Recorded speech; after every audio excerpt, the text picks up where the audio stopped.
अरे भाई, तुला माहिती आहे का, आजकालच्या नवीन पिढीचं संपूर्ण आयुष्य मोबाईलमध्ये अटकून पडलं. अभ्यासाचं नाव जरी घेतलं तरी हकोळे तोकोळे तोंडा करतात. खरं बोलला तू राजकुमार. अभ्यास, करिअर, ध्येय, स्पर्धा परीक्षा, नोकरी या गोष्टीचा तर त्यांच्यापासून लयच दूर गेल्या. आता त्याला फक्त कोणता ट्रेंड फॉलो करायचा एवढंच समजते. आणि सर्वात आश्चर्यकारक गोष्ट म्हणजे त्यांच्याकडे त्यांचे आई वडील पालक या गोष्टीकडे लक्ष देत नाही. मायबाप काय करतील बे, ते स्वतःच मोबाईल मध्ये गुंतलेले असतात. लेकराला शिकवा तर लेकरूच म्हणते, मम्मी पप्पा पहा माझा नवीन व्हिडिओ, 500 लाईक मिळाले, किती लोकांनी पाहिला. हे पाहून मायबाप हवेत उडतात. बापरे, आपलं लेकरू कितीच हुशार आहे. खरी गोष्ट आहे भाऊ. लोकांना आता मेहनत करायची अजिबात इच्छा उरली नाही. त्याला फक्त शॉर्टकट पाहिजे. आणि यात सोशल मीडियाने लय मोठा हातभार लावला. तुम्ही कुठेही जा, मंदिरात, बगीच्यात, दुकानात, मॉलमध्ये, बस स्टँड, रेल्वे स्टेशन, संडास, बाथरूम, मोबाईल काढून नाचणारे आणि गाण्याच्या चालीवर होठ हलवणारेच दिसतात. कसं होईन देशाचं काम आहे बुवा. अरे देशाचा विचार सोड, स्वतःच्या जिंदगीचा भविष्याचा विचार तरी करतात का बे. फक्त व्हिडिओ व्हायरल झाला पाहिजे. त्याला हे समजत नाही आयुष्य हे रील नाही तर सत्य वास्तविक परिस्थिती आहे. त्यासाठी भरपूर मेहनत करावी लागते. आणि एक गोष्ट आणखीन, आता या रील्समध्ये क्रिंज कंटेंटची निर्मिती फार मोठ्या प्रमाणावर होऊन राहिली. कोणी रस्त्यावर ठोकून रील बनवते, कोणी नाल्याचं पाणी पिऊन रील बनवते, कोणी अंगाला डांबर लावते. असे येडे चालले करतात लोक. स्वतःची इमेज खराब करतात ते. अबे इमेजचं सोड तू. काल मी इंस्टाग्राम स्क्रोल करता करता मला एक भयानक रील दिसली. एक पोरगी साडी घालून नाचत होती आणि अचानक डायरेक्ट दणकन असा धुवा धुवा इफेक्ट झाला. मग काय डायरेक्ट साडी गायब. हिटभर कपड्यावर डान्स सुरू झाला आणि गाणं होतं, आजा तुझे हेवन दिखाऊंगी. आजा तुझे हेवन दिखाऊंगी. हेवन म्हणजे अबे HEAVEN. हेवन म्हणजे स्वर्ग. इंग्लिश मध्ये असा त्याचा अर्थ होते. आजा तुझे हेवन दिखाऊंगी म्हणजे इकडे तुला स्वर्ग दाखवतो, असा त्याचा अर्थ होते. बरं, तिनं ते व्हिडिओ बनवला, पण आपल्या देशात रिकाम सुटायची काही कमी नाही भाऊ. तर ती 101 रिकामचूट त्याच्यामध्ये कमेंट करून राहिली होती.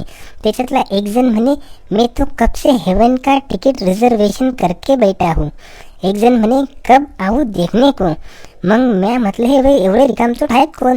मग मी एका जणाच्या कमेंटवर क्लिक केलं आणि त्याच्या अकाउंटवर जाऊन पाहिलं तर त्याचं बा 3 पत्र्याचं घर होतं. त्या टिनाले छिद्रे पडले होते, त्यातून ऊन येऊन राहिलं होतं. आणि त्याच्यात असा त्यानं फोटो काढून DP लावेल होता त्या इंस्टाले. आणि म्हणजे याले बरोबर राहिले घर बी नाही. आणि हा म्हणून राहिला, मैं तो कब से हेवन का टिकट रिजर्वेशन करने को बैठा हूँ. मनात म्हटलं, घर में नाही दांडन मेरे को बाजीराव म्हणा. निरा रिकामचोटाचा बाजार आहे बहुतेक ती. कठीण गोष्ट आहे बाबा. आपला देश भारत हा लोकसंख्येनं दुसऱ्या क्रमांकाचा देश आहे आणि सर्वात जास्त तरुण मुलं असलेल्या लोकसंख्येच्या बाबतीत प्रथम क्रमांकाचा देश आहे. आणि तरुण काय करून राहिले? इन्स्टा ट्रेंड फॉलो करून राहिले. अजबच कारभार आहे भाऊ.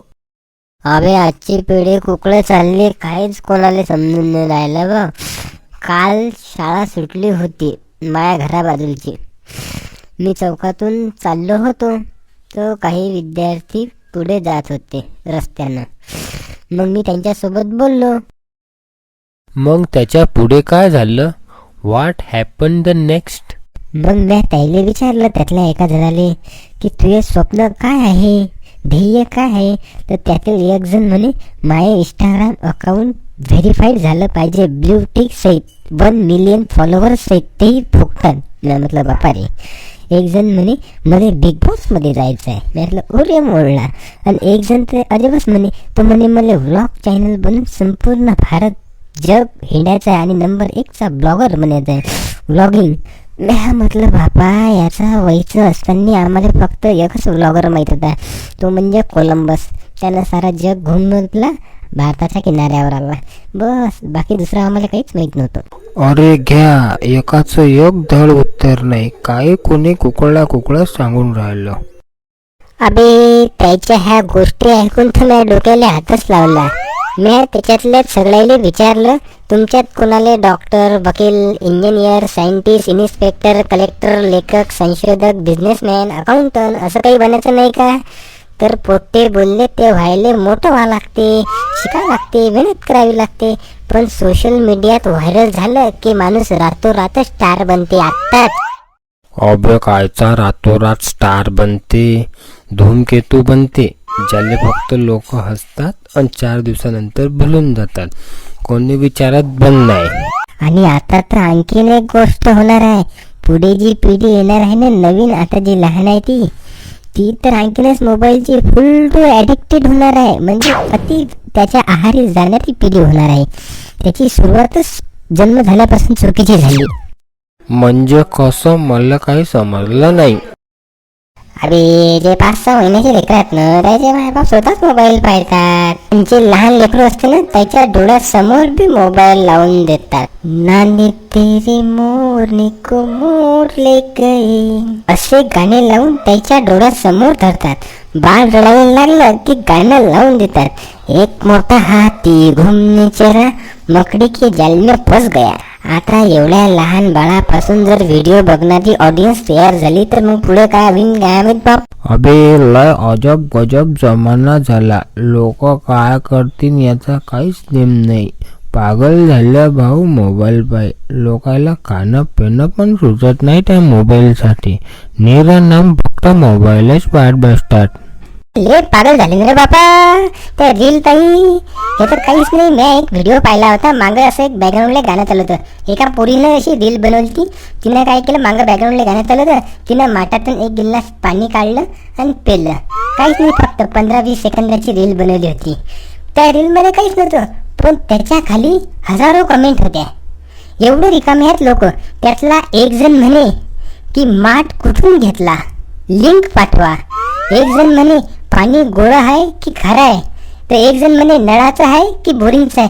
अबे तुझे काय करायला लागते. म्हणजे एवढे लोकायले, म्हणजे मला तर समजत नाही लोकायले टाइमच कसा भेटते एवढा. कितने तेजस्वी लोग हे, कितने शानदार विचार रखते हे. आपण तसे व्हिडिओ बनवले की लोकांना पैसे भेटतात. त्याला सोशल मीडिया इन्फ्लुएन्सर म्हणतात, डिजिटल कॉन्टेंट क्रिएटर.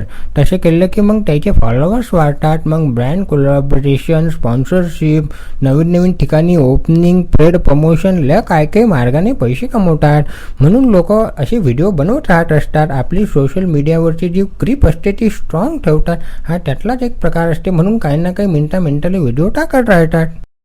अबे सोशल मीडियाचा हा प्रकार माया निरा दिमागाच्या वरूनच चालला भाऊ. कोणी स्वतः कुकडे नाचून राहिला, कोणी बायकोले नाचून राहिला, कोणी नालीतलं पाणी पिऊन राहिला, तर कोणी नाल्यात लोळून राहिला. म्हणजे काही समजूनच नाही राहिलं भाऊ मला कसं काय कुकडे काय चालू आहे तर. अबे असे करून कोणती ब्रँड कोणतं स्पॉन्सरशिप आहे, पण अशी बाबा त्याचा काही जलवा तर काय माहीत बापा. पण या गोष्ट सांगतो, माणसाले बाईचे कपडे घालून नाचून जर पैसे कमवायचं काम पडत असेल तर ही कोणती डिजिटल मार्केटिंग आहे. माझ्या दिमागाच्या वरचाच विषय आहे भाऊ. असं म्हणतात लोक आपल्या चुकांपासून सुधारत असतात, पण कमेंट मध्ये यायच्या की हजारो झालेल्या चुका लोक कमेंट करून सांगतात हे सुधारायच्या बदले आणखीन बिघडत चालले. लेच विषय कठीण दिसते मला हा. अबे कठीण म्हणजे लेस कठीण विषय आहे भाऊ हा. काय खरं नाही. दुनिया झाली पागल. खाल्लं पिल्लं हागलं मुतलं सारं सांगतात सोशल मीडियावर.